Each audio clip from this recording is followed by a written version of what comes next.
प्रणाम सदगुरु जी। एक साधक है, वो आपकी देशना सुनता है और वो देशना उसके जीवन गाविन अंग बन जाती है। और फिर वो साधक किसी अपने मित्र से बात करता है या किसी अन्य साधक से बात करता है या किसी से भी बात करता है, तो वो उस देशना को यूज़ करता है।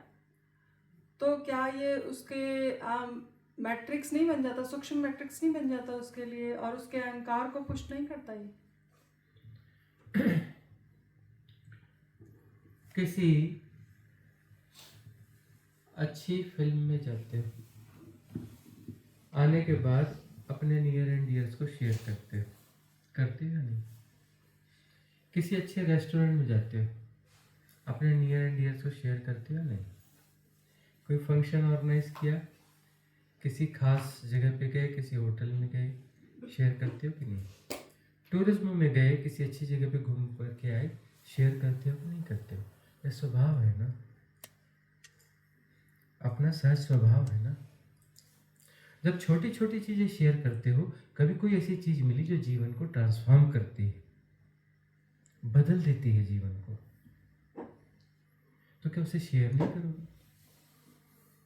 नियर एंड डियर्स को शेयर नहीं करोगे? करोगे ना। तो स्वाभाविक है। मैट्रिक्स का सवाल है, मैट्रिक्स पर ऐसे देखोगे तो पूरा जीवन मैट्रिक्स है। बांटना तो स्वभाव है ना, अच्छी चीज को बांटना, अच्छी चीज को बांटना मैट्रिक्स नहीं होता। किसी दूसरे को अच्छी चीज के लिए प्रेरित करना कि अच्छा टूरिस्ट टूर पे जा रहे हो, ये ज़्यादा अच्छी जगह है, यहाँ जाओगे तो ज़्यादा अच्छा रहेगा। सद्भावना से बोल रहे हो ना, ये हमारा देखा परखा है, बहुत अच्छा है, सद्भावना है ना उसमें। कोई वस्तु खरीदी, बड़ी अच्छी लगी, किसी और को खरीदना है या उसकी लगता है कि जरूरत होगी, तो हम उसे सजेस्ट करते हैं कि यह वस्तु हमने खरीदी, इस जगह से खरीदी, बड़ी अच्छी निकली, बहुत अच्छा है, रिजल्ट बहुत अच्छा है इसका। उसका बिगाड़ने के लिए बोल रहे हो कि सद्भावना के लिए बोल रहे हो? सद्भावना के लिए बोल रहे हो ना, तो सद्भावना है ना। जब छोटी छोटी चीज़ों के लिए सद्भावना का प्रयोग करते हो, तो बड़ी चीज़ के लिए यदि सद्भावना का प्रयोग है, तो उसमें बुराई क्या है? सवाल ये कि सुझावात्मक होना चाहिए। जैसे बाकी चीज़ों के लिए सुझाव देते हो, तो इसके लिए भी सुझाव दिया कि भैया है, हमारे जीवन में ऐसा ट्रांसफॉर्म हुआ, यह लिंक है, यह दे दिया, आगे उसकी मर्जी है। हमने सुझाव दे दिया, लिंक दे दिया, कोई वीडियो हमें अच्छा लगता है हमने शेयर कर दिया, कोई सिद्ध क्रिया हमने शेयर कर दी, 2-3 चीज़ें शेयर कर दी कि 2-3 चीज़ें हैं, इनको देख लो, समझ लो। बात बनी तो ठीक है, नहीं बनी तो कोई बात नहीं है। ये अहंकार की पुष्टि का सवाल नहीं है, सद्भावना का सवाल है। किसी चीज को डिलीवर किस भाव से कर रहे हो, वह महत्वपूर्ण है। कई लोगों का भाव ऐसा रहता है कि यार इसका भी कल्याण हो जाता है, कितना अच्छा होता है।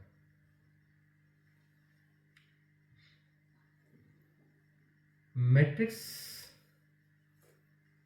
तब है जब बेहोशी में करते हो, होश में सद्भावना, सद्भावना में सजगता होती है। सद्भावना से यदि किसी को कुछ इस प्रकार का दे रहे हो, उसके जीवन के लिए कल्याणकारी होगा, रूपांतरणकारी होगा,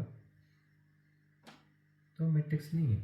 बहुत संभव है कि कर्म प्रारब्ध होगा कि पिछले जन्मों में उसने सहायता दी होगी, बड़ी सहायता दी होगी, उसका कर्ज चुकाना है, तो उसे सुझाव दिया और इतनी बड़ी चीज दे दी कि कर्ज चूक गया, कर्म प्रारब्ध कट गया। ऐसा भी तो हो सकता है। उसके पुण्यों के उदय का समय आया है, पुण्य उदय में सहयोगी हो गए, तो उसके जीवन में सम्यक साधना का प्रवेश होगा, सम्यक देशना का प्रवेश होगा। उसके पुण्य के उदय से ही तो संभव है ना। ऐसा होता है तो यदि तुम्हारा कोई कर्म है तो कटेगा ना। कभी छोटी मोटी चीज तो दी नहीं, रूपांतरणकारी चीज दी, जीवन की सबसे बहुमूल्य चीज दी ना। जीवन की सबसे बहुमूल्य चीज सम्यक देशना और सम्यक क्रियाएं हैं जो रूपांतरण करें। यह रूपांतरण क्षुद्र रूपांतरण तो है नहीं, परम रूपांतरण है। तो परम यानी कितना भी बड़ा कर्ज होगा तो कट जाएगा, कितना भी बड़ा लेन देन हो सब कट जाएगा ना। परम दिया ना, परम उससे छोटा ही किया होगा ना, उसने कुछ उपकार किया होगा तो छोटा ही किया होगा, इससे बड़ा तो किया ना होगा। प्रतिप्रश्न है। हाँ हाँ जी, मैं ये कहना चाहती हूँ गुरु जी, क्योंकि हर साधक जो है देशना को अलग तल पर समझता है। तो कभी कभी बात करते हुए तो उनका तल अलग होता है और हमारा तल अलग है, तो बहुत मिसकम्युनिकेशन हो जाता है। तो मेरा यही था, और हम कोई और साधक है वो किसी और सदगुरु को सुनता है, और फिर अगर हम उनको कुछ कह देते हैं अपनी देशना सुनने के बाद हम उनको कुछ उदाहरण दे देते हैं, तो फिर वो कॉन्फ्लिक्ट हो जाता है ना। मेरा कॉन्फ्लिक्ट का सवाल, कॉन्फ्लिक्ट तो बहुत सारी चीज़ों में होता है ना।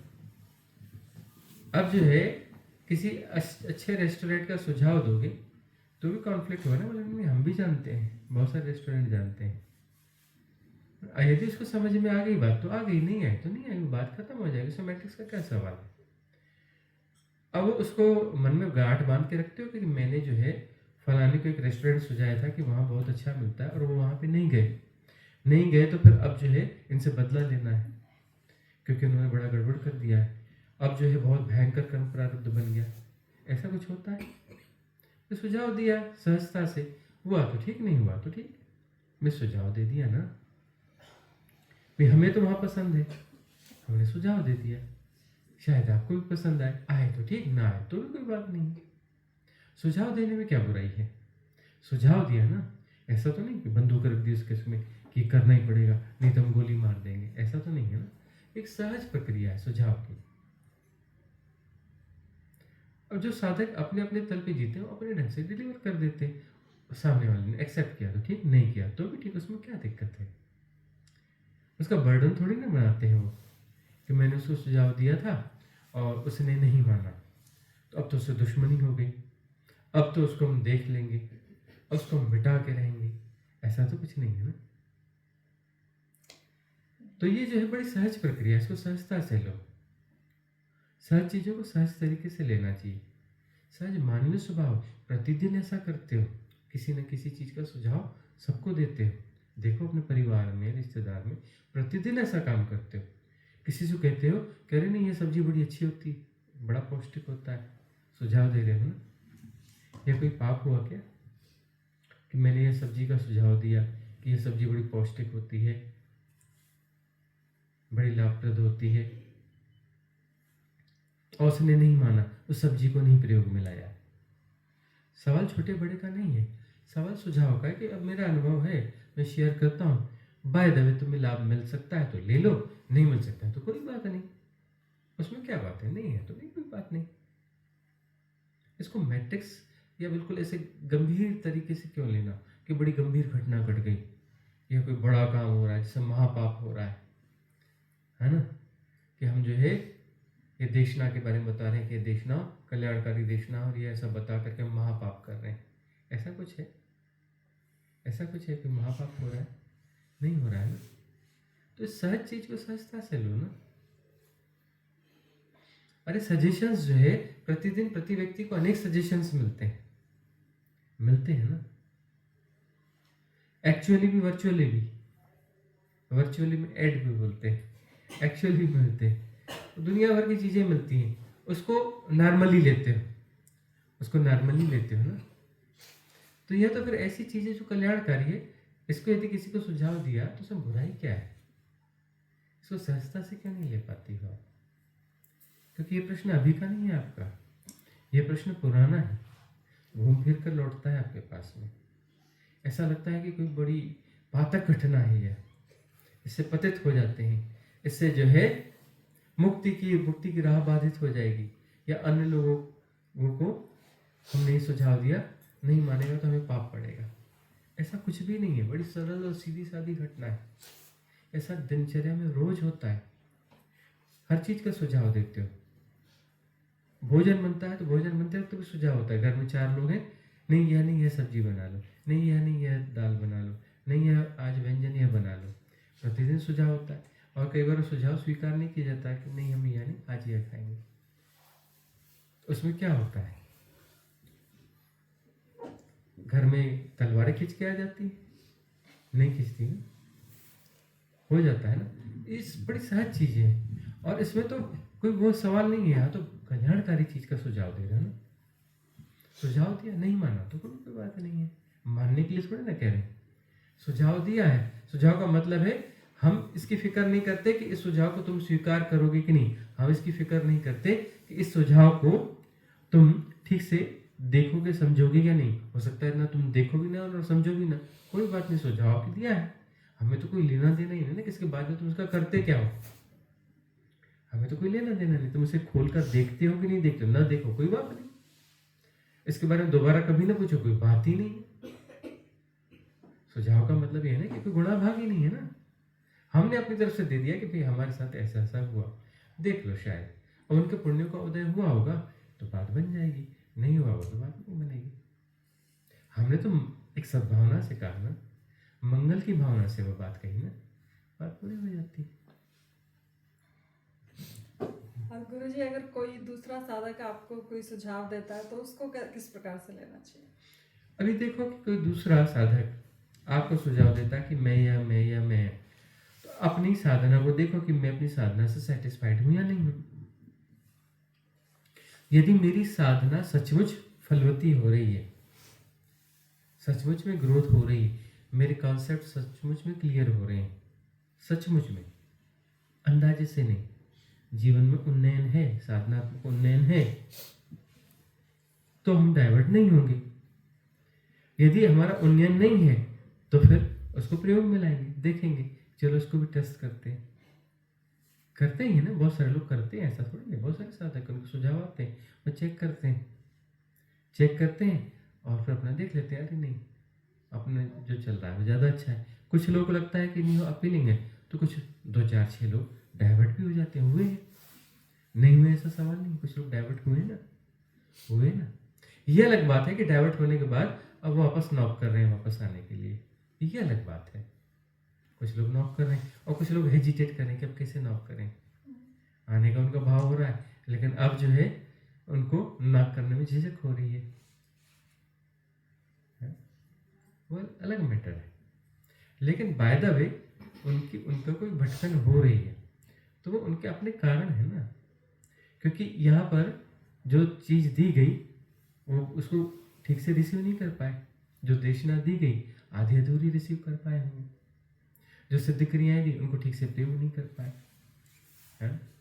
और पूर्व धारणाएं कुछ जरूरत से ज़्यादा रही होंगी, साधना से संबंधित, वो बाधा बन रही होंगी, तो देशना को अनफोल्ड नहीं कर पाए ठीक से। और उन्हें ऐसा भी भ्रम हो सकता है कि उन्हें सब समझता है, बिल्कुल गहरी से गहरी बात समझती है और सब अनफोल्ड होता है, ऐसे बहुत सारे लोग होते हैं और वास्तव में उन्हें अनफोल्ड नहीं होता। हर साधक को ऐसा लगता है कि हम बहुत समझते हैं, सब कुछ समझते हैं, हर साधक को ऐसा लगता है कि हमें तो सब समझ में आता है, बाकी लोगों को आधा अधूरा आता होगा, हमें तो बराबर आता है। ये कॉमन साइकोलॉजी है, तो कॉमन साइकोलॉजी है और इस साइकोलॉजी के हिसाब से वो चलता है तो ठीक है, हर कोई अपनी साइकोलॉजी के हिसाब से ही चलेगा ना, वही तो उसका उत्थान पतन है ना, वही तो उसकी जीवनचर्या है, ना मनुष्य की। अभी जीवनचर्या है ना, मनुष्यगत जीवनचर्या है ना, ब्रह्मचर्या तो नहीं है ना, जीवनचर्या है ना, जीवनचर्या ऐसी चलेगी, ब्रह्मचर्या अलग तरीके से चलेगी। जब ब्रह्म होगा तो ब्रह्म की चर्या को जिएगा, अब मनुष्य है तो मनुष्य की चर्या को जी रहा है, मनुष्य की चर्या ऐसी होती है। पुण्यों का उदय होगा तो उस चर्या में अच्छे सुझाव काम में आ जाएंगे, और या फिर भटकन नहीं होगी। और बाय वो भटक रहा है तो उसको भटकना चाहिए, इसलिए भटक रहा है, वो गलत नहीं कर रहा है। कोई साधक है और उसको कहीं और डाइवर्ट हो रहा है तो गलत नहीं कर रहा है, क्योंकि उसके लेसन वहाँ बचे हैं ना भाई, उसे जाना है ना, 4 जगह और जाना है, 10 जगह जाना है, लेसन्स वहाँ से लेने, लेसन्स जब उसके कंप्लीट होंगे तब तो ना फिर वो डाइजेस्ट कर पाएगा ना परम देशना को, ऐसे कैसे डाइजेस्ट कर लेगा,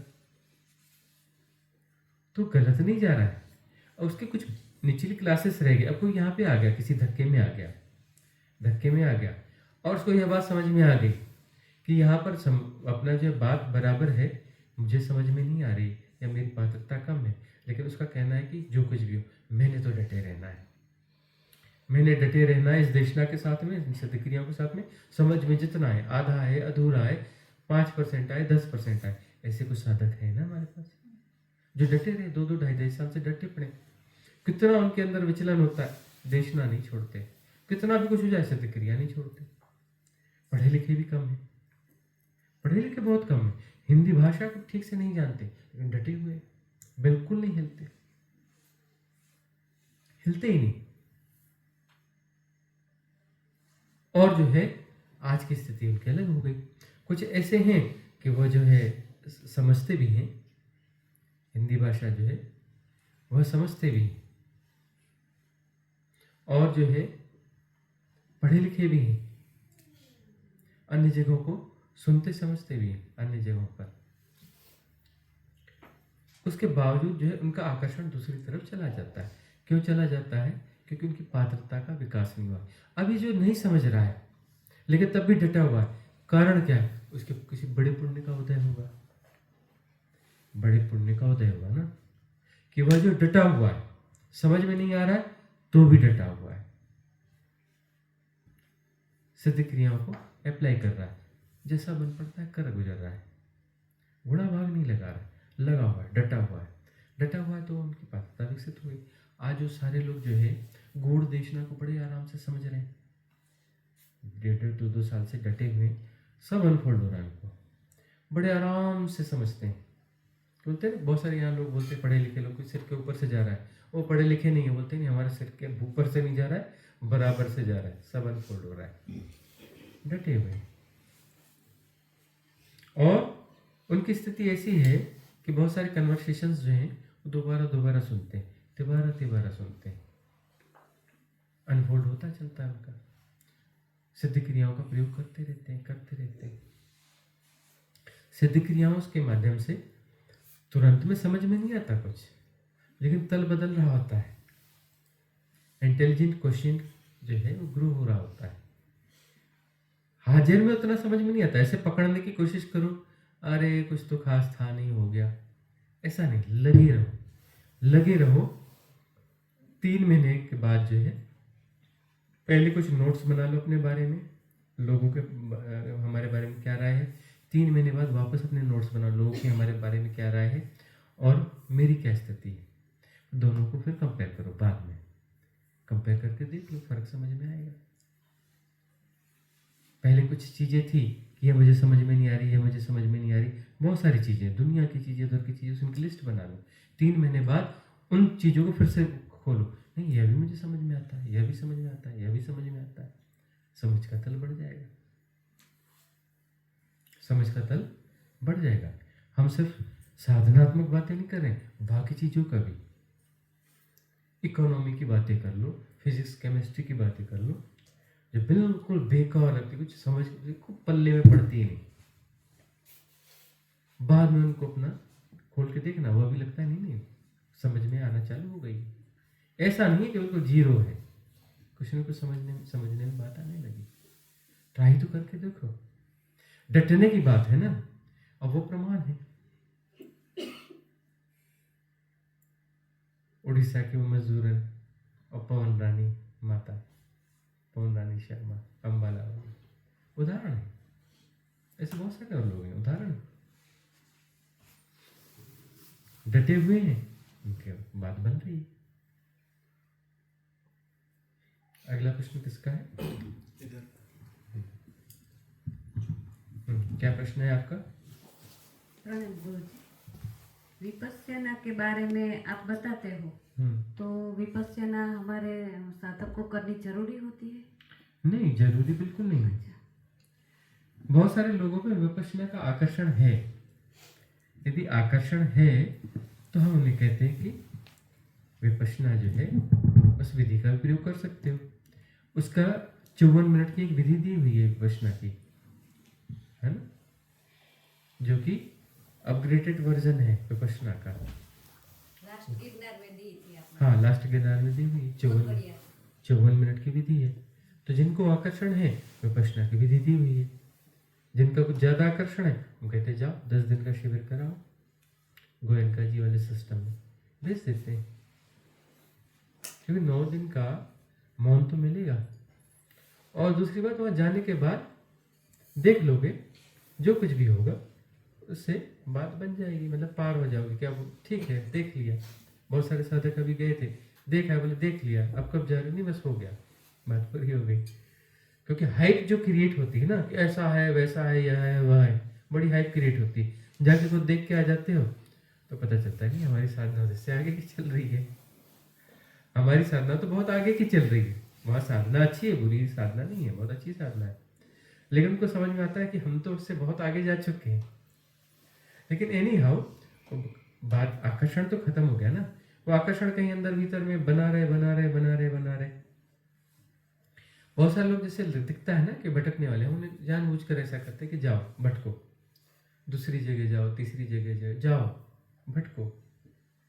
कि भटकना होने जरूरी नहीं, वो आकर्षण ऐसे हैं कि वो कॉज बन जाएंगे, वो कारण बन जाएंगे, उनके पुनर्जन्म का कारण बन जाएंगे। तो उन्हें हम तो धक्का देकर भेज देते हैं कुछ लोगों को कि जाओ यहाँ से, कुछ ऐसा करते हैं कि वो यहाँ से खिन्न होकर के निकल जाए, हमारे यहाँ से खिन्न होकर निकले, तभी निकलेंगे।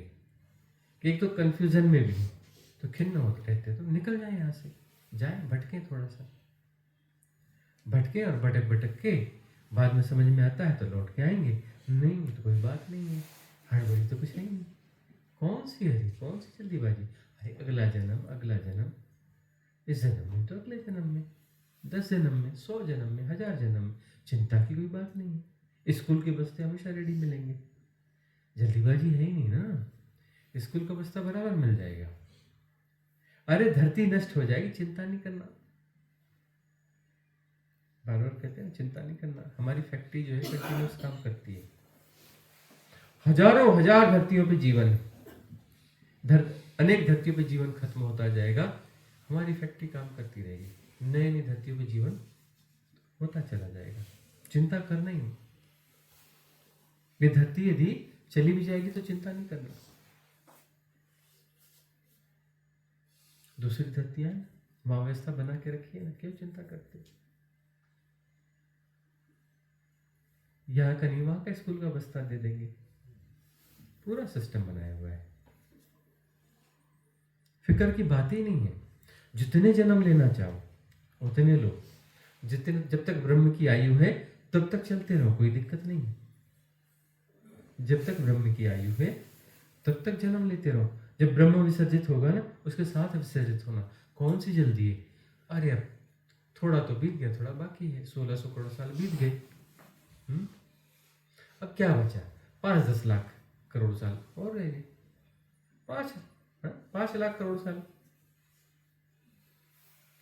5 लाख करोड़ साल भी बीत जाएंगे। 16,000 करोड़ साल, 1600 करोड़ साल बीत गए ना, तो 5 लाख करोड़ साल भी बीतने में क्या लगता है, बीत ही जाएंगे ना। तब तक स्कूल का बस्ता ढोते रहो, कैरी ऑन, क्या दिक्कत है, क्या दिक्कत है। दुख तकलीफ जो है, इसमें दुख तकलीफ के साथ राजी हो। जीवन दुख है लेकिन जीवन चाहिए, है? जीवन दुख है, कष्ट है, आसार है, लेकिन चाहिए तो देंगे ना, काहे चिंता करते।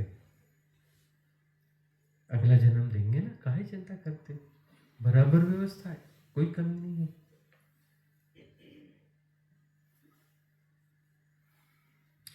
हजारों लाखों धरतियां हैं जहाँ पे जीवन है, चिंता नहीं करना। एक धरती नष्ट होगी ना तो 4 नई धरतियां तैयार हो जाएंगी, यहाँ पे जीवन तैयार हो जाएगा। और पूरा एग्जिस्ट जो कर रही हो तो कर ही रही है, कमी नहीं आने वाली है, कमी नहीं आने वाली है, याद रखना। क्योंकि एक्सपांडिंग है ना, यहाँ सब कुछ एक्सपांडिंग है, बैंग है ना यार, बैंग है, वो बिग है, ये बैंक जो है बिग है, विस्तार बहुत बड़ा है, फैक्ट्री बहुत तेजी से काम कर रही है, एक्सपांड कर रही है। ब्रह्म लगातार विस्तारित हो रहा है, इसमें सारे सिस्टम बढ़िया काम कर रहे हैं, कुछ गड़बड़ी नहीं है यहाँ पर। जब तक जितने जन्म चाहिए उतने जन्म मिलेंगे, चिंता बिल्कुल नहीं करना। मन नहीं भर रहा ना, ऐसे जीवन के बाद में सार्थकता, बची हुई सार्थकता महसूस हो रही है ना, तो हो रही है तो कोई बात नहीं, सार्थक है तो और देंगे, बार बार देंगे। कब तक देंगे? जब तक ब्रह्म की आयु है। जब ब्रह्म की आयु जाएगी तो ब्रह्म के साथ में तो विसर्जित हो गई होगी, सम्मिलन एक साथ हो जाएगा। और जब वह सम्मिलन होगा तब पता चलेगा टाइम तो झूठ है, टाइम तो होता ही नहीं है। तो सेपरेशन के दुख तकलीफ झेलने हैं तो झेलते रहो ना।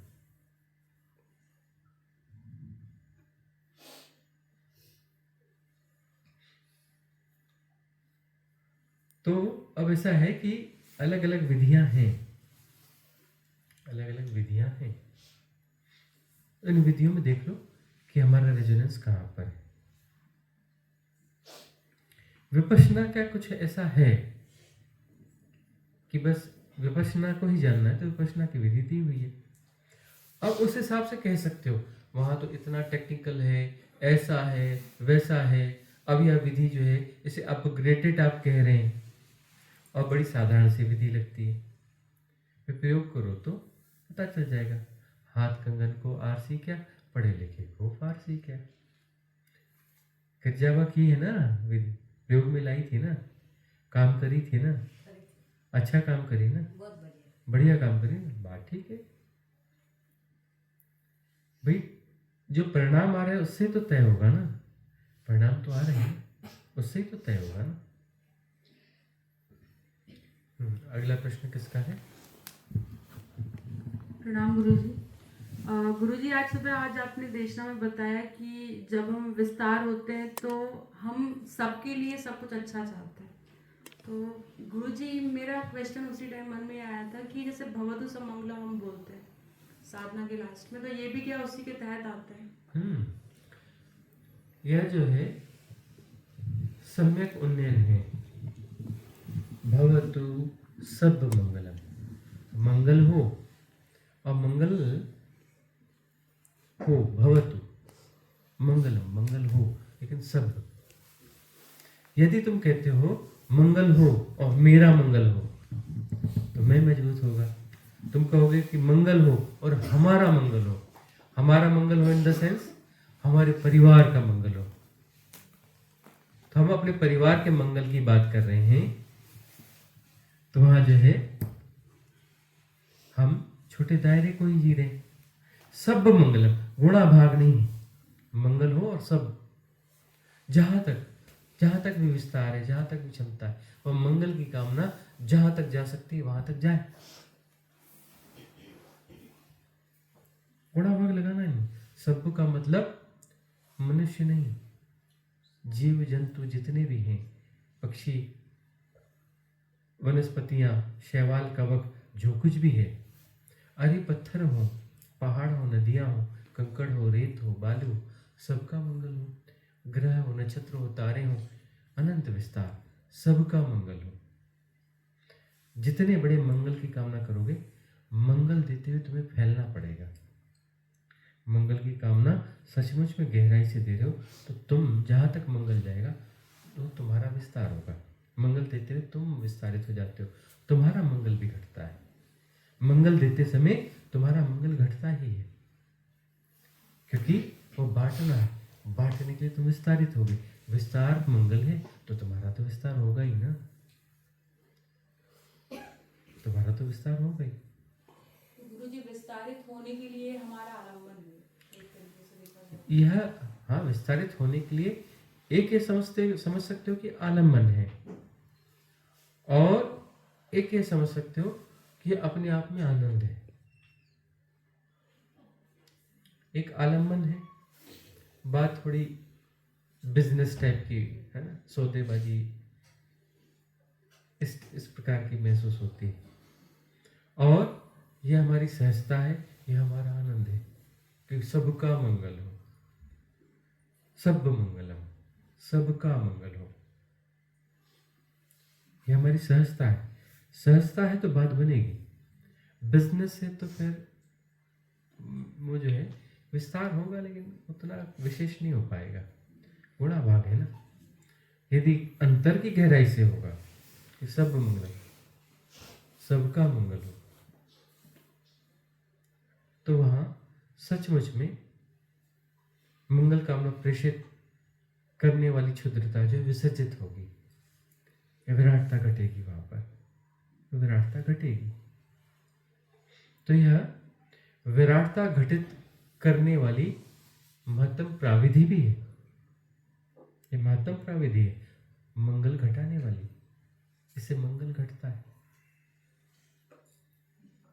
ये अपने आप में प्राविधि, एक क्रिया है, छोटी सी क्रिया है, बड़ा काम करती है। यदि बिजनेस वाला दिमाग है, गुणा भाग वाला है, यह आलम्बन है, इससे लाभ होगा, यह होगा, इसलिए करना चाहिए, इसलिए करना है, तो लाभ बहुत कम होगा। और गुणा भाग नहीं है कि सचमुच में बस बट रहे हैं, बांट रहे हैं, जहां तक जा रही मंगल कामना संप्रेषित कर रहे हैं, तो कल्याण सबका होगा, खुद का भी होगा। एक्चुअली जब दूसरे का कल्याण करते हो तभी तुम्हारा कल्याण होता है। तुम अपना कल्याण करते हो तो उससे कल्याण होता ही नहीं। कल्याण का ढंग ही ऐसा है कि दूसरों का कल्याण करते हो तो तुम्हारा भी कल्याण होता है, और दूसरों का कल्याण करते हो तो तुम विस्तारित हो जाते हो। तुम नहीं होगे ना, मतलब दूसरा नहीं होगा ना। दूसरा नहीं है तभी तो फैले, बस दूसरों का कल्याण क्यों करें? क्योंकि अब दूसरा रहा नहीं, या बांटते बांटते वो अपना हो जाता है। बांटते बांटते अपना हो जाता है। तुम जहां तक फैलते हो वहां तक अपना हो जाता है, वहां पराया नहीं रह जाता ना। तो कल्याण जो है, कल्याण की मंगल कामना, सबके कल्याण की मंगल कामना,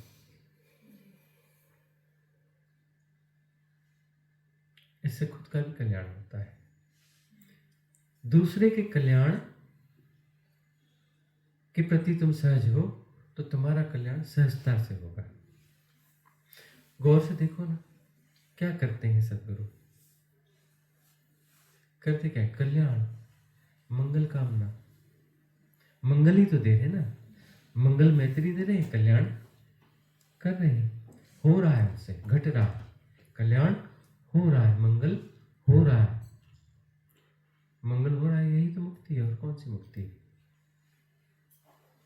यदि मंगल हो रहा है, कल्याण हो रहा है, मुक्त हो रहे हो, अलग से कोई मुक्ति नहीं है।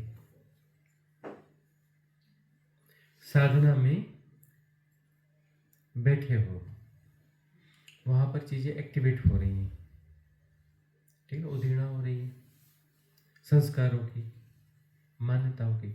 अब कोई संस्कार निकल के आया है, किसी के प्रति बड़ा गुस्सा आ रहा है, कल्याणकारी है, अलग कल्याणकारी है, कल्याणकारी है। दूसरे के प्रति भयंकर क्रोध आ रहा है, गुस्सा आ रहा है, उससे कोई लेन देन बचा है, तटस्थ हो, तटस्थ हो, उसको देख रहे हैं, देखना हो रहा है, समता में हो, और वह डिसॉल्व हो गया, वह डिसॉल्व हो गया। अब जो है उस पर क्रोध में रहा नहीं, वो पैटर्न चला गया। अब उसका अमंगल नहीं करना है, अमंगल नहीं करना है, क्योंकि अमंगल करने वाला पैटर्न चला गया। ये क्या बात हो गई? कल्याणकारी हुई या नहीं हुई? उसका भी कल्याण हुआ, तुम्हारा भी कल्याण हुआ, दोनों का हुआ कि नहीं हुआ? क्योंकि उसका अमंगल करने के लिए तुम्हें अपने सेपरेशन को बचाए रखना पड़ेगा। भाई तुम्हें रहना पड़ेगा ना। तुम बोलोगे नहीं नहीं, ये शरीर छूट भी जाएगा और उसका अमंगल भी हो जाएगा, तो अमंगल के लिए तुम्हें रहना पड़ेगा, तुम्हें वहां तक जाना पड़ेगा। 5 साल बाद कभी संयोग बनेगा तो 5 साल तक तुम्हें जीना पड़ेगा, घिसट के जियो, बीमार होके जियो, सड़ के जियो, कैसे भी जियो, जीना पड़ेगा ना। क्योंकि 5 साल बाद उसका अमंगल करना है, तो 5 साल तक तुम सड़ोगे ना। उसके अमंगल करने के लिए तुम्हें रहना पड़ेगा ना। उसके लिए तुम्हें चाहे किसी भी कंडीशन में रहो, रहना ही पड़ेगा ना। सड़ के रहो, गल के रहो, दुख में रहो, तकलीफ में रहो, कैसे भी रहो, तुम्हें रहना पड़ेगा। क्योंकि 5 साल बाद उसका अमंगल करना है, वह घटने वाले हैं, क्रियमाण होने वाला है कर्म 5 साल बाद। और कोई कर्म है 5 जन्म बाद वाले उसका क्रियमाण होना है, वो कर्म बचा रहेगा तो 5 जन्म तक घिसटोगे ना, सड़ोगे ना, सड़ गल के वहां पहुंचोगे ना, तभी तो क्रियमाण होगा ना। अब यदि वह विसर्जित हो गया, विसर्जित हो गया तो वह समय बचा कि 5 जन्म बाद वहां जाना था या 5 साल बाद जाना था, बचा हुआ नहीं बचा ना। इसे सारे खत्म हो गए तो कौन सा भविष्य, कौन सा जन्म है फिर, कहाँ घिसट घिसट के पहुंचना है। थोड़ा गौर से देखो तो जीवन को, हम ऐसा वैसा कैसा कैसा बोलते, गौर से देखो तो सही, घिसटता हुआ ही जीवन होता है। आप हो ना ठीक से तो देख पाओ, जीवन घिसटता हुआ होता है। यह मैनेज करो, यह मैनेज करो, यह व्यवस्था बनाओ, वह करो, घिसटते हैं। जीवन घिसटता हुआ जीवन होता है। बहुत खींचतान करके घिसटाना पड़ता है जीवन को, बहुत खींचतान करनी पड़ती, ऐसा नहीं बस आराम से बैठे सब हो रहा है, बिजनेस हो रहा है, काम धंधा हो रहा है, व्यापार हो रहा है, सब हो रहा है। अरे देखो ना देखो, सब हो रहा है, देखने की भी जरूरत नहीं, नौकरी भी हो रही, जाओ ना जाओ नौकरी हो रही, सब हो रहा है, होता है। घिसटना पड़ता है ना नौकरी में, तब तनख्वाह आती है ना। बिजनेस में घिसटना पड़ता है तब सक्सेस होता है ना। हर व्यवस्था में घिसटना पड़ता है ना। तो कर्म, अब यदि कर्म के क्रियमाण में जो समय है तो घिसटोगे ना, तुम भी घिसटोगे, वह भी घिसटेगा, उसे भी रहना जरूरी है ना। अब तुमने उसे मुक्त कर दिया, तुम भी मुक्त हो गए, उसे मुक्त किया तो तुम भी मुक्त हो गए ना, किसी अंश में तो मुक्त हो गए ना। उस कर्म ने कहीं ना कहीं बांधा था ना, तुम भी मुक्त हुए उस कर्म से, वह भी मुक्त हो गया। अब यदि इसके बीच में उसका कोई पुण्य उदय हो जाए और उसकी मुक्ति होने वाली हो तो हो जाएगी ना, उसको अटकना नहीं पड़ेगा ना कि अरे एक चीज बची हुई है, उसके लिए अतिरिक्त साधना करने की उसको जरूरत नहीं है ना। तुमने तो उसे विसर्जित कर दिया, लेन देन क्लियर कर दिया, उसका भी मंगल तुम्हारा भी मंगल हुआ ना। तो कर्म, इनकी जो उदीर्णा होती है कर्मों की, संस्कारों की, तटस्थतापूर्वक जानते हो साधना में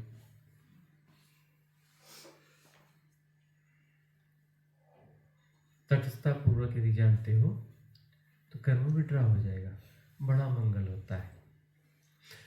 भवतु सब मंगलम, यदि सबकी मंगल कामना करोगे तो बहुत सारा मंगल हो जाएगा।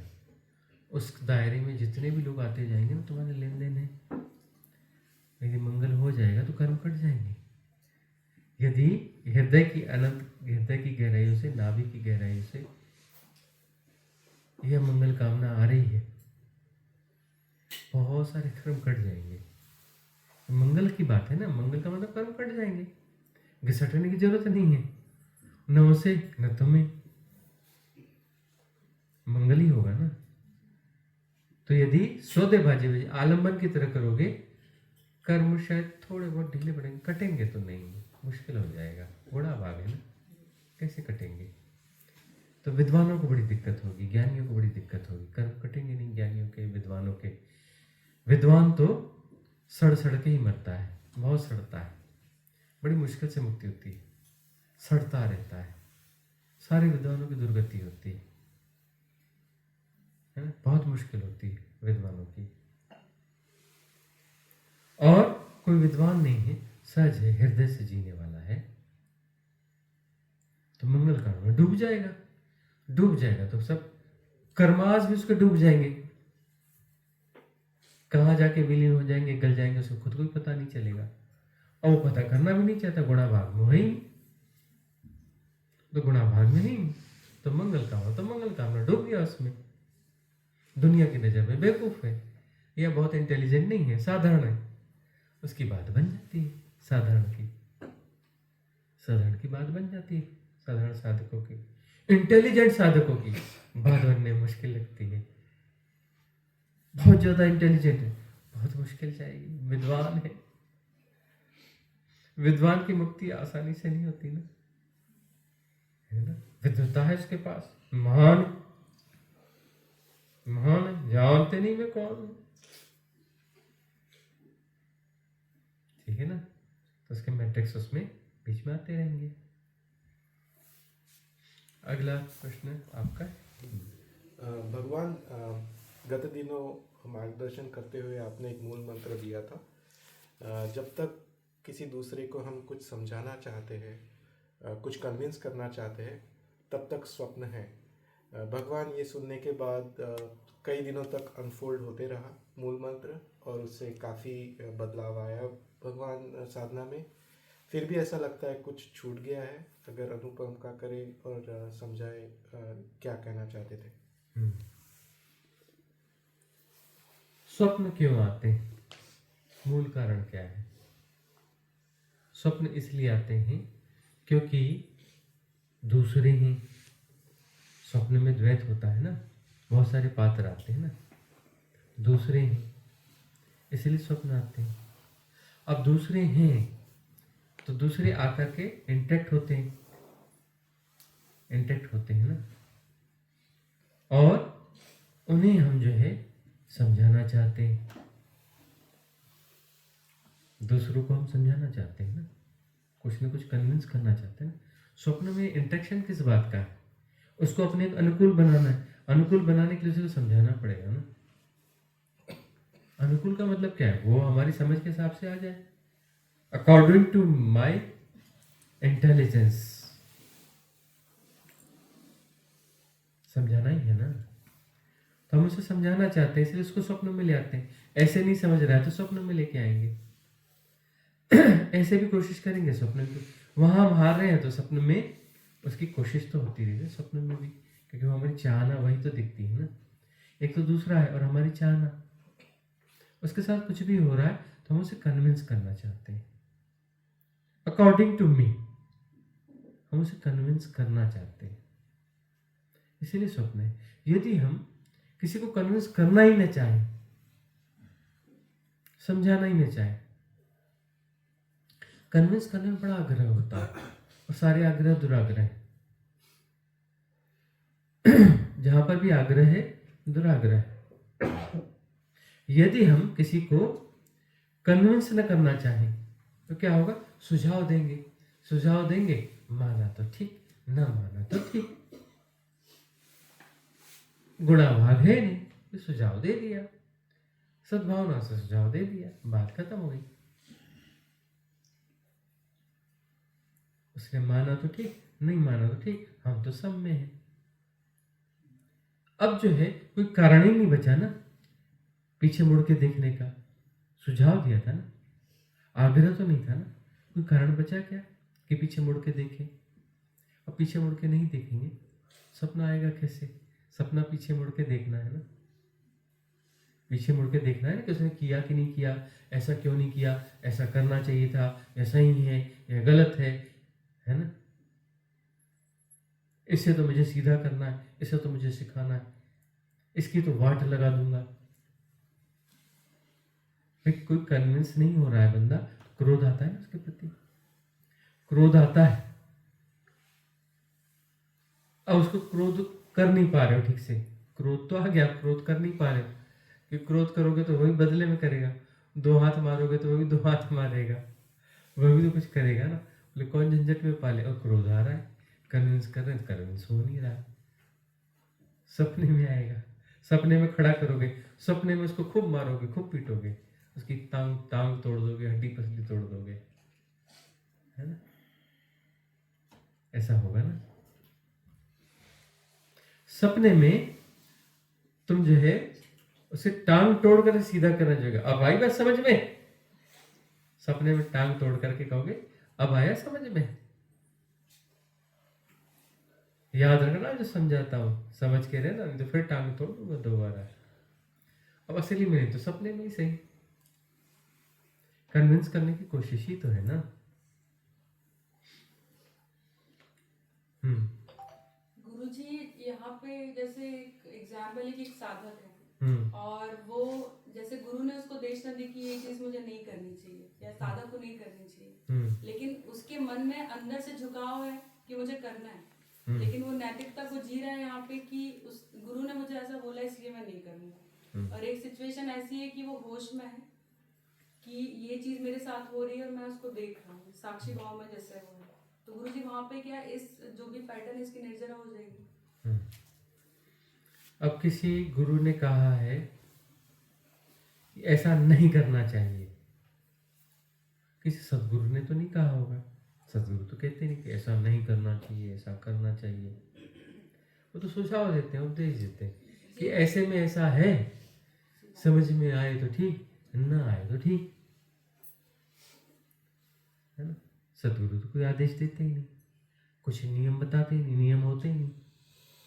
नियम मतलब स्थिर चीज, स्थिर चीज। और सदगुरु की देखना तो यही है कि स्थिर तो कुछ होता ही नहीं, सब तो प्रवाह है, कुछ स्थिर तो होता ही नहीं। तो कोई गुरु घंटाल होंगे फिर, है ना, कोई इन्फ्लुएंसर होंगे कि यह नैतिक नियम है, यह ऐसा अर्थ है तो ठीक, ऐसा नहीं करोगे तो पाप पड़ेगा, इससे बाहर जाओगे तो ऐसा हो जाएगा।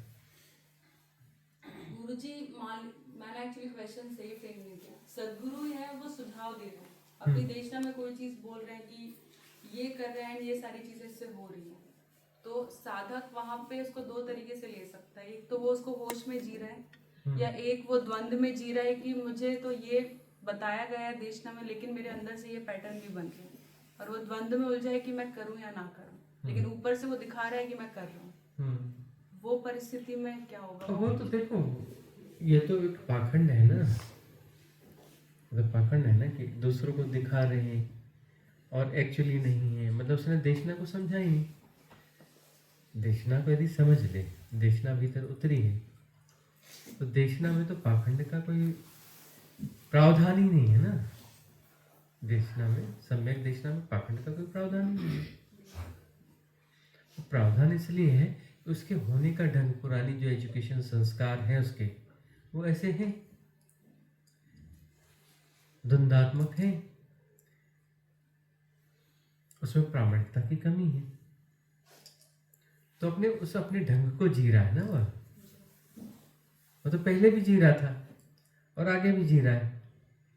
उसमें कुछ क्षरण हुआ होगा, कुछ सुधार हुआ होगा, लेकिन पूरा सुधार नहीं हो पाया।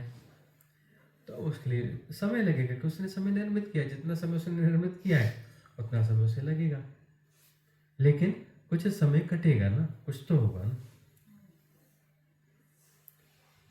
यदि उसकी टॉप प्रायोरिटी साधना है तो दंडात्मकता तेजी से खत्म होगी। उसकी प्रायोरिटी थोड़ी शिथिल है तो दंडात्मकता थोड़ा समय लेगी। समय कितने समय में उसको सॉल्व करना है तो उसके जीने का ढंग है ना, उसका खुद तय करता है ना। द्वंदात्मकता समय को लंबाती, समय को प्रजनन करती है, जन्माती है और लंबाती भी है। जितनी ज्यादा द्वंदात्मकता उतना ज्यादा समय। साधना तो इसी बात की, यही समझ में आएगा धीरे धीरे, और इससे फिर पार होगी। समझना तो यही, और से ज्यादा और क्या समझना है। समझने वाली बात भी यही है। और साधना की नियमितता से प्रज्ञागत समझ जागेगी। सिद्ध क्रिया इसलिए, सिद्ध क्रियाओं से प्रज्ञागत समझ जाग जाएगी, अनफोल्ड हो जाएगा। राइट अनफोल्ड होगा तो पार हो जाओगे। राइट अनफोल्ड होने के लिए सिद्ध क्रियाएं हैं, क्योंकि उससे प्रज्ञा जन्मती है। रास्ता ऐसा ही है। नहीं तो ऐसे सिर्फ शब्दों शब्दों से कहाँ समझ पाओगे? कौन समझ पाया है? शब्दों शब्दों से कौन समझ पाया है? हालांकि सबको लगता है कि मुझे सब समझ में आ गया, लेकिन शब्दों शब्दों से कौन समझ पाए? समझ में आ गया होता तो एक देशना काफी थी, जनक न हो जाते। समझ में बात नहीं आती इसलिए तो जनक नहीं होते ना। तो सिद्ध क्रियाओं की जरूरत है। अगला प्रश्न है किसी का? दीपक का प्रश्न है। क्या प्रश्न है? जी गुरुजी प्रणाम। गुरुजी, आपने कुछ दिन पहले देशना में स्पंदनों से रिलेटेड कुछ बात किया था। तो मैं वही जानना चाह रहा था, आपने बोला था प्रत्येक ब्रह्म अपना स्पेस लेकर के पैदा होता है, और हर ब्रह्म क्या, बस मैं यही जानना चाह रहा हूँ, जो हर ब्रह्म है उसके स्पंदन अलग होते हैं और उन स्पंदनों का कुछ रोल होता है उस ब्रह्म से बाहर निकलने में? हर ब्रह्म के स्पंदन अलग होते हैं और अलग होंगे ही ना। यदि वही स्पंदन होता तो अलग ब्रह्म की क्या जरूरत थी, उसी ब्रह्म में इंक्लूड ना हो जाता। हर ब्रह्म के स्पंदन अलग होते हैं, तभी तो उसके होने का ढंग अलग होता है ना। कोई व्यक्ति है, व्यक्ति के उसके व्यक्तित्व का स्पंदन अलग होता है ना। हर व्यक्ति के होने के ढंग जो है, उसका व्यक्तित्व जो है, उसके स्पंदन अलग होते हैं ना। तो ब्रह्म के भी स्पंदन अलग होंगे ना। और हर ब्रह्म का अपना व्यक्तित्व होता है, हर ब्रह्म का अपना व्यक्तित्व होता है। जैसे मनुष्य, अब ऐसे कहने को तो आएगा अरे सारे साधक हैं, ये जो इकट्ठे हुए हैं ना रिट्रीट में, सारे के सारे साधक हैं, तो लगता है बिल्कुल एक जैसे। लेकिन अब इंडिविजुअली एक एक से मिलोगे तो पता चलेगा नहीं, एक जैसे नहीं है, अलग अलग है। नाम रूप ही अलग है, ऐसा नहीं। सोचने समझने का ढंग अलग है, चॉइसेस अलग हैं, जीवन जीने के ढंग अलग हैं, बहुत कुछ अलग अलग अलग अलग अलग अलग बहुत कुछ पता चलेगा।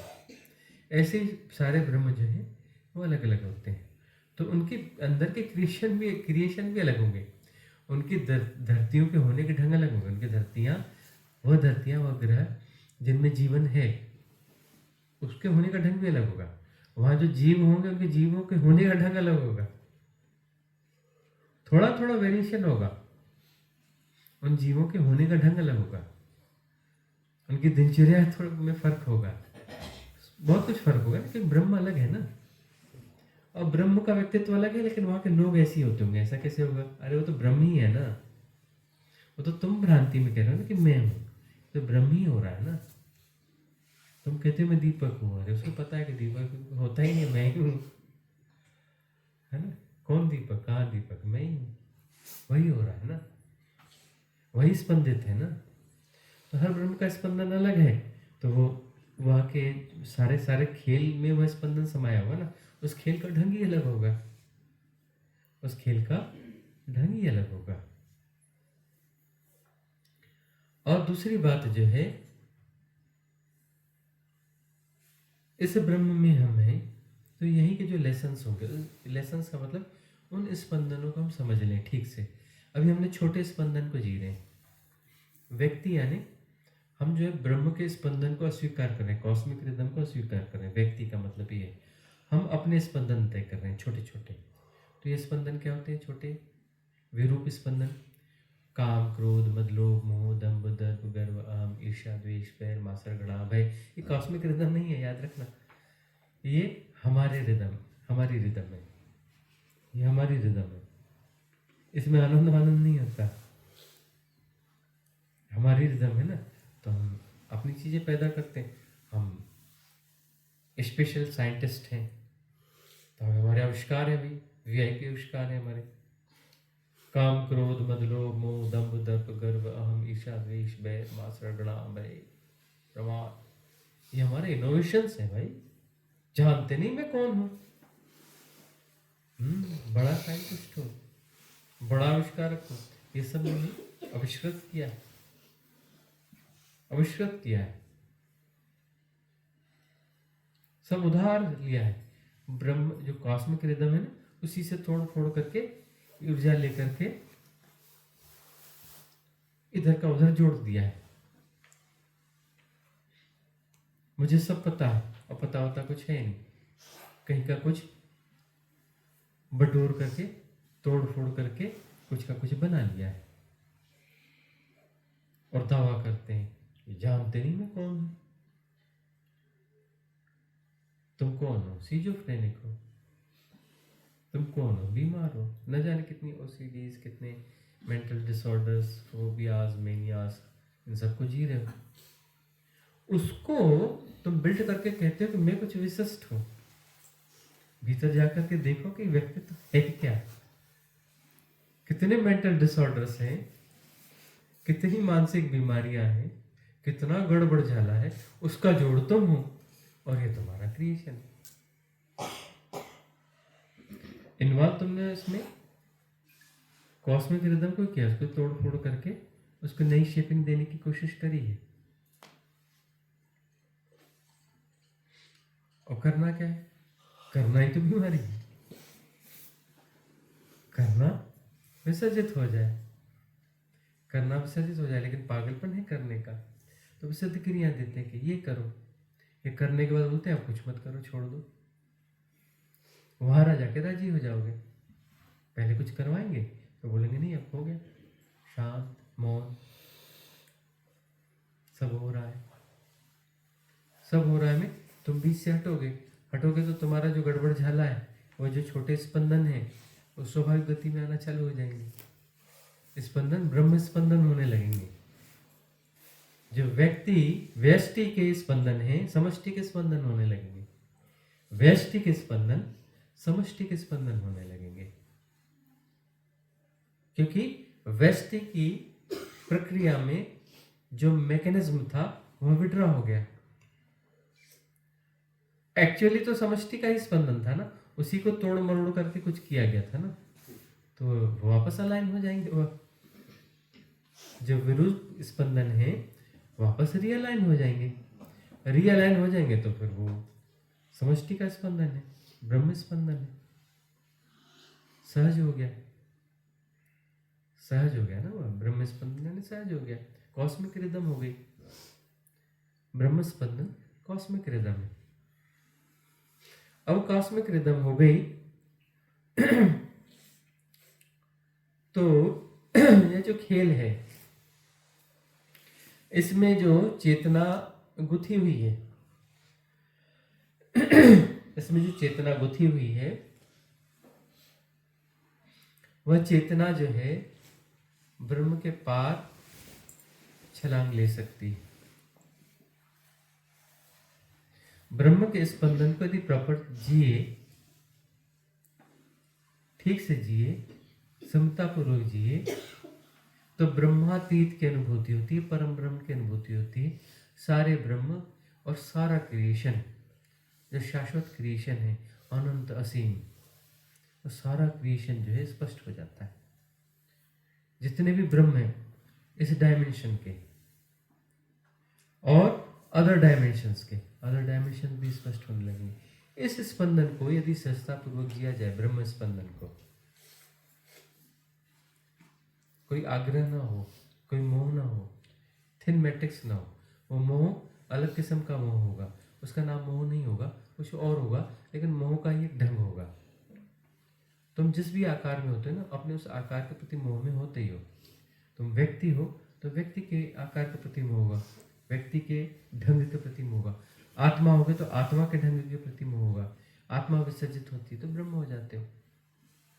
भाई व्यक्ति के रूप में, मन के रूप में तुम विसर्जित होते हो, तुम्हारी विस्तारित होकर आत्मा हो जाते हो। अब तुम्हारा मोह आत्मा का होगा, आत्मा के तुम रूप में तुम विसर्जित होते हो तो तुम्हें आत्मा ही विस्तारित होकर के ब्रह्म हो जाएगी। ब्रह्म हो जाएगी तो ब्रह्मगत मोह होगा, क्योंकि जो जी रहे हो, जिस सेपरेशन को जी रहे हो, उसके प्रति मोह होगा ना, तभी तो सेपरेशन है ना। मोह ना होता तो बचेगा कैसे? मोह ही तो वह कारण है ना जिससे वो परिधि जिंदा रहती है। उस परिधि को तुम क्रिएट कर रहे हो। परिधि इसलिए कि तुम उसे क्रिएट कर रहे हो। मोह है ना, मोह मैकेनिज्म है जो तुम्हारे सेपरेशन को जिंदा रखता है। वो बेटे के प्रति बड़ा मोह है, बोलते हैं ना माँ बाप, तो तुम उससे जो है उस संबंध को जिंदा रखते हो ना। मोह की कहानी तो जिंदा रखते हो ना, और आधिपत्य पूर्वक रहते हो। आधिपत्य पूर्वक रहते हो तो मैत्री कम होती है, संबंधों में मैत्री कम होती है ना, पोजीशन ज्यादा होता है ना। मैत्री मतलब जहाँ पोजीशन 0 है, तो तुम्हारी मैत्री भी देख लेना। मैत्री नाम है, मैत्री है नहीं।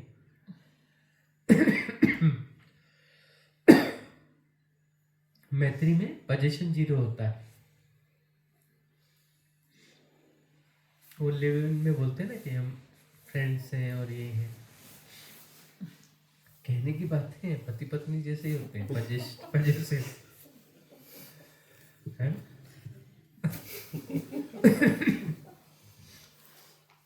मैत्री वहां होती है जहाँ पोजीशन 0 होता है। तो मैत्री जो है परम आनंददायक होती है, मैत्री में प्रेम बढ़ता है। मैत्री वह चीज है जहां प्रेम बढ़ता है। पोजीशन है मतलब मैत्री नहीं रही, संबंध हो गया, है ना। संबंध वाली कविता एक बार फिर से सुनानी पड़ेगी ना, वो हाइकूज सुना देंगे। परस्पर निर्भरता। संबंध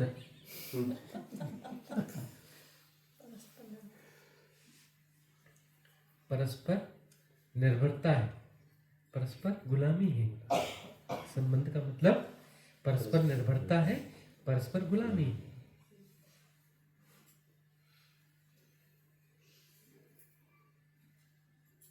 और संबंधों का टूटना विश्व तुमको हमसे, हमको तुमसे मिली मुक्ति।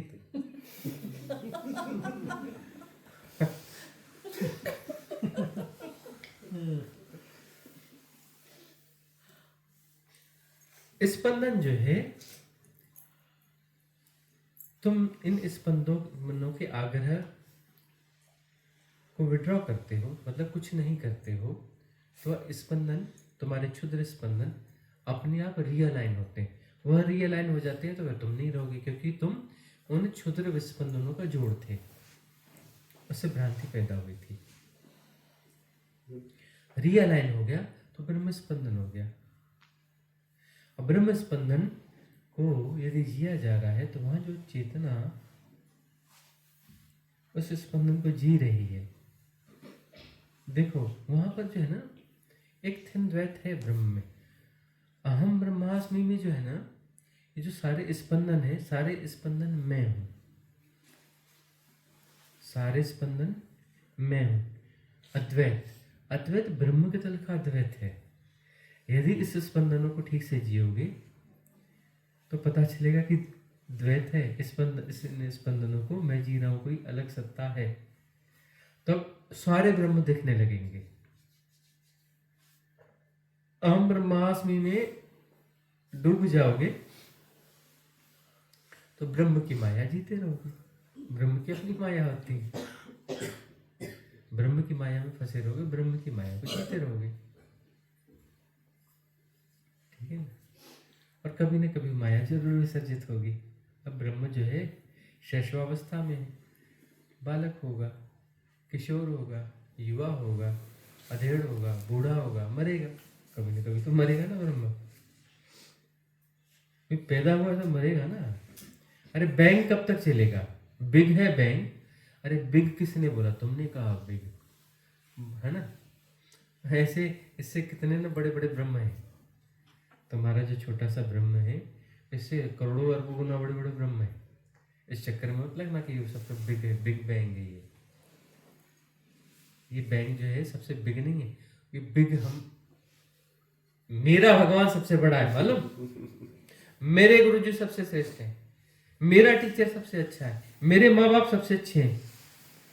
ये मैं, दरअसल मैं बड़ा होता है, मैं हूं ना। और ब्रह्म मेरे से मैं तो बड़ा ही होगा ना, क्योंकि मैं रहता हूँ भाई। मैं जहाँ रहता हूँ सर्वश्रेष्ठ होता है। मैं आऊँ तो मेरा बिग बैंक भी जो बिग होगा, मेरा ब्रह्म भी श्रेष्ठ ही होगा, क्योंकि आखिर मैं रहता हूँ भाई।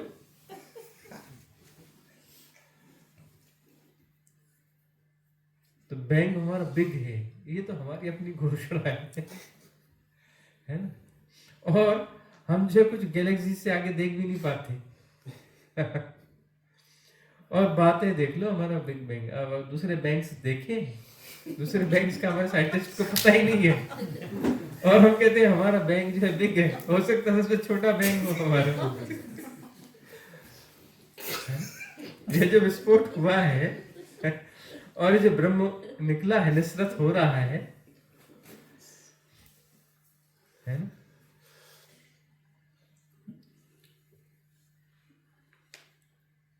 अपने अब 3.5 हाथ की काया से तो नापोगे।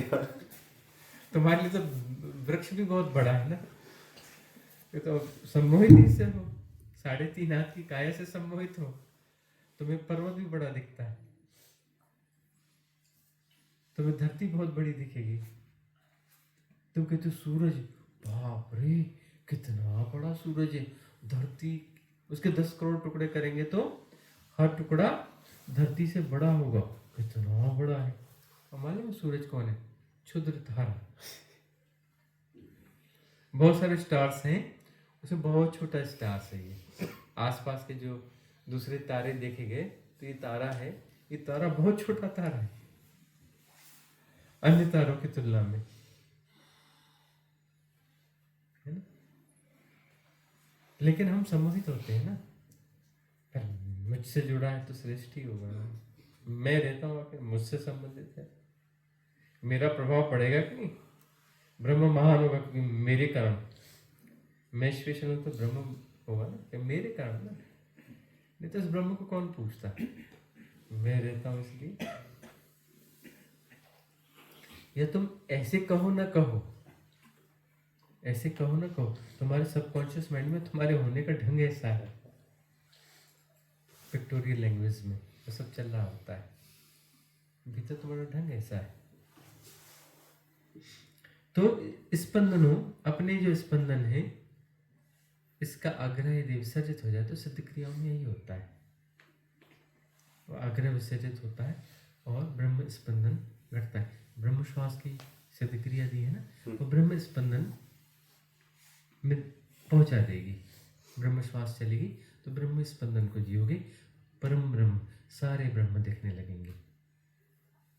तुम एज ए व्यक्ति, as a individual, as a personality बाकी पर्सनालिटीज को देख पाते हो ना, तो एज ए ब्रह्म तुम बाकी ब्रह्मों को देख पाओगे, बाकी विस्तार को देख पाओगे।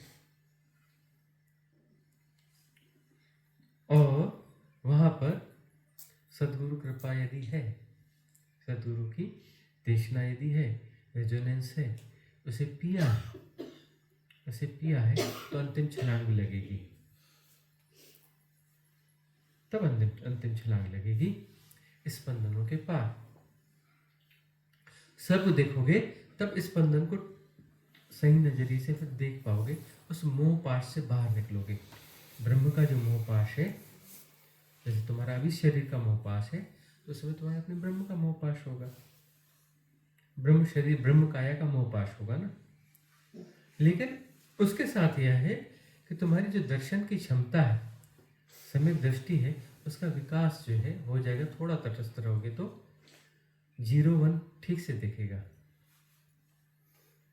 0 में सचमुच में तुम बहुत अच्छी डुबकी लगाओगे, वास्तविक 0 में, आकाश तत्व के पार।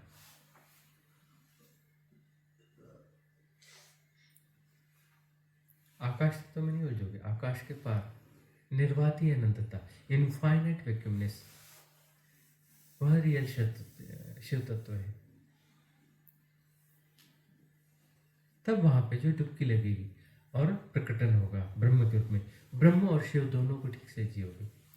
ब्रह्म में डुबकी मारोगे, फिर ब्रह्म, शिव ब्रह्म, शिव ब्रह्म, शिव ब्रह्म। शिव मतलब कैलाशों के वासी शिव मत समझ लेना, उनका सम्मान है, उनके सम्मान में ही शब्द दिया गया है। उस तत्व को शिव तत्व कहते हैं। वो तत्व है ही नहीं, न वो शिव है न वो तत्व है, उसका नाम ही नहीं है, उसका नाम हो नहीं सकता, उसका कोई गुण धर्म ही नहीं होता। निर्गुण है, निराकार है, उसके बारे में कुछ कह ही नहीं सकते। कितना भी दिमाग लगा लो, कितनी बुद्धि लगा लो, कितनी भी हाइपोथेसिस कर लो, कितने रिसर्च कर लो, उसके बारे में कभी तुम कुछ कह ही नहीं पाओगे, असंभव है।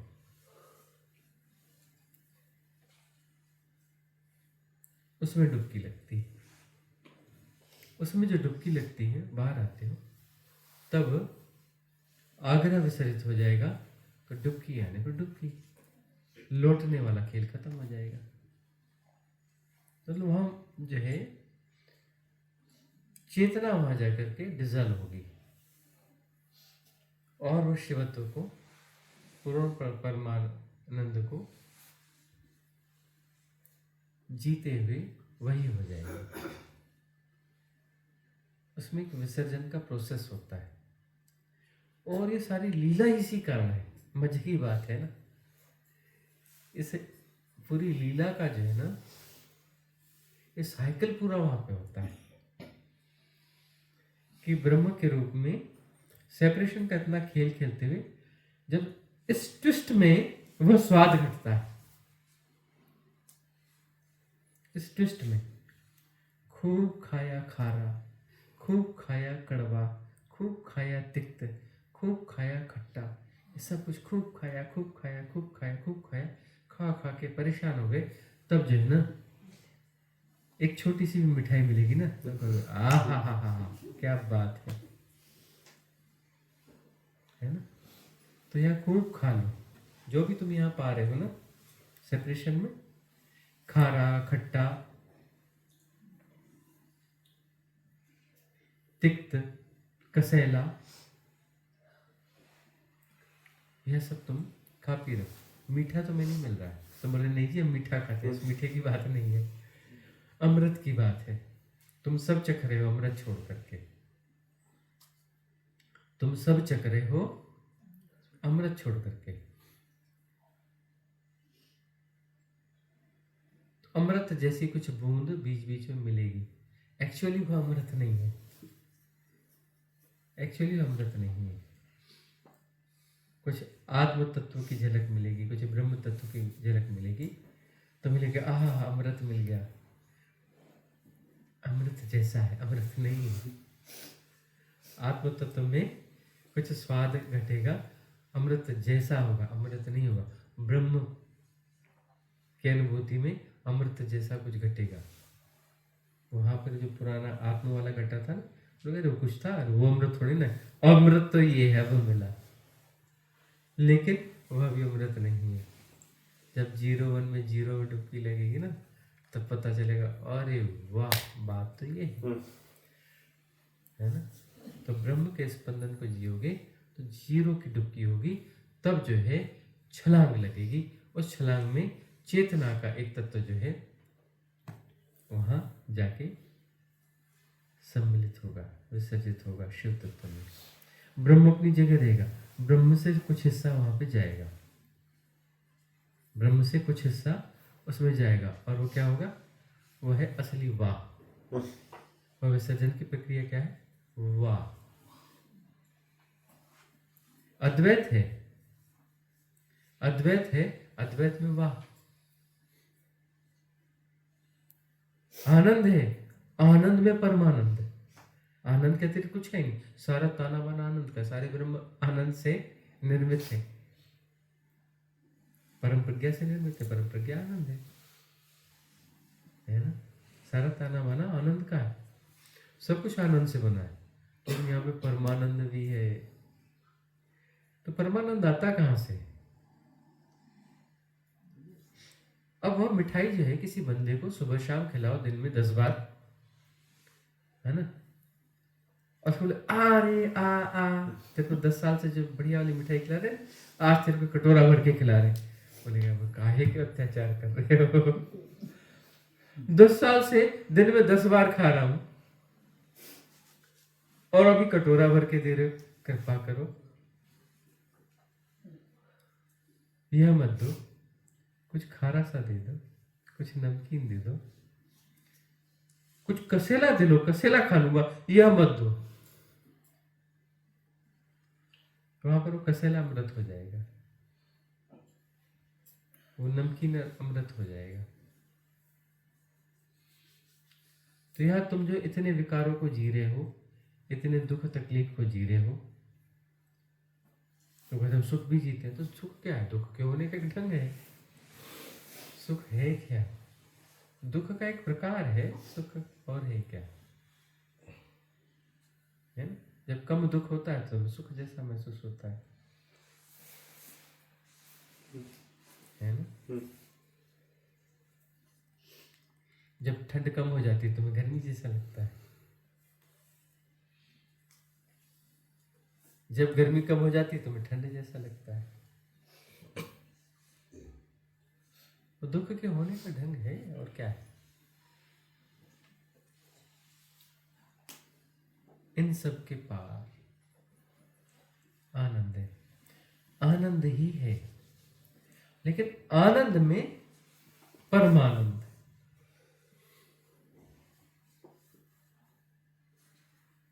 वही लीला है, सारी लीला का सार परमानंद है। सारी लीला का सार जो है परमानंद है। इतना झमेला काहे को भाई, इतना झमेला, इतना झमेला, इतना झमेला, तभी तो परमानंद होगा। नहीं तो आनंद आनंद आनंद आनंद आनंद में बात का मतलब क्या है, सार क्या है? आनंद आनंद का सार क्या है? तो आनंद विरूप होगा, विरूप होगा वापस आनंद होगा, विरूप होने के बाद वापस आनंद होगा, तो वापस आनंद होगा तो वापस आनंद होता है, लेकिन घटता परमानंद है। आनंद का ही ताना बाना है, आनंद ही विरूप होता है और विरूप होकर के वापस आनंद होता है, लेकिन जब वापस आनंद होता है तो घटता परमानंद है। होता वापस आनंद लेकिन घटता परमानंद है। उस अंतिम क्षण में जब समय ठीक से विसर्जित हो रहा होता है वह परमानंद होता है। टाइम इल्यूजन जो है, ये सारा इल्यूजन जो है थिन होते होते होते जब शून्य हो रहा होता है, जब शून्य हो रहा होता है तो वह घटना परमानंद है। होता आनंद ही है लेकिन घटना परमानंद है। समझ सको तो समझ लेना, अभी नहीं समझ में आएगा तो कभी ना कभी समझ में आ ही जाएगा। इसलिए पूरी लीला है, गोल चक्कर है। मुक्ति हो रही है, मुक्ति हो रही है, मतलब परमानंद, उस परम लीला में परमानंद हो रहा है, क्योंकि वहां पर सारा खेल शाश्वत है। कभी तुम मुक्त होगे, कभी कोई और मुक्त होगा, कभी और कोई मुक्त होगा, वह प्रोसेस तो कंटिन्यूअस है ना। तो परमानंद भी सातत्य पूर्वक है, दुख भी सातत्य पूर्वक है, तभी तो परमानंद सातत्य पूर्वक होगा ना। तो दुख की बड़ी जरूरत है, इसी से तो लेसन आएगा ना, इसी से तो जिह्वा का स्वाद बनेगा ना। अरे भाई खारा और खट्टे से तो फिर वो उसका वो क्वालिटी बनेगी ना कि मीठे को जी पाए।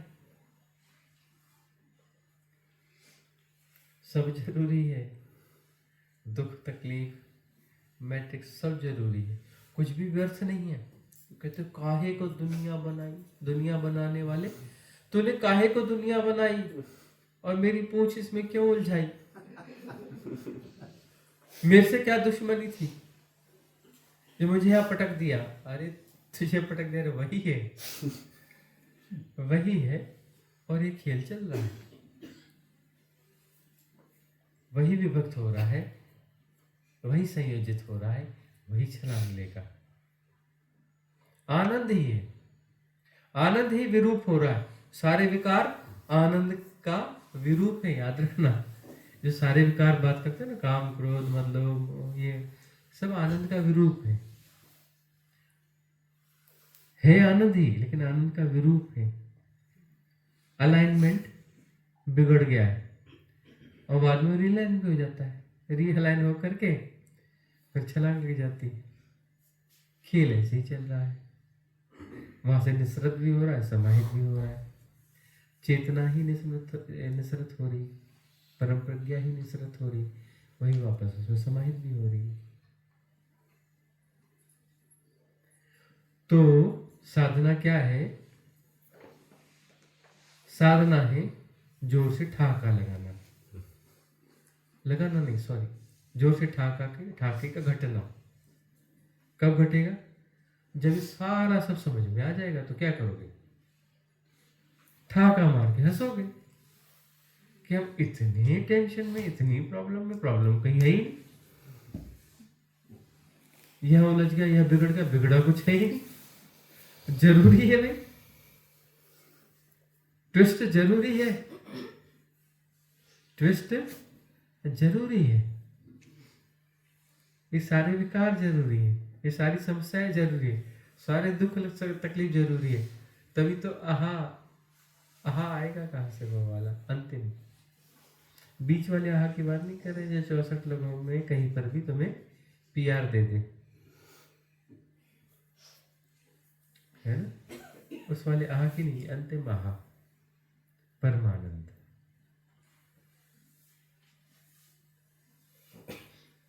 किसी और का प्रश्न है विसर्जित करें? ठीक है, आज की सभा का विसर्जन करते हैं, मंगल कामना करेंगे। भवतु सब मंगलम, भवतु सब मंगलम,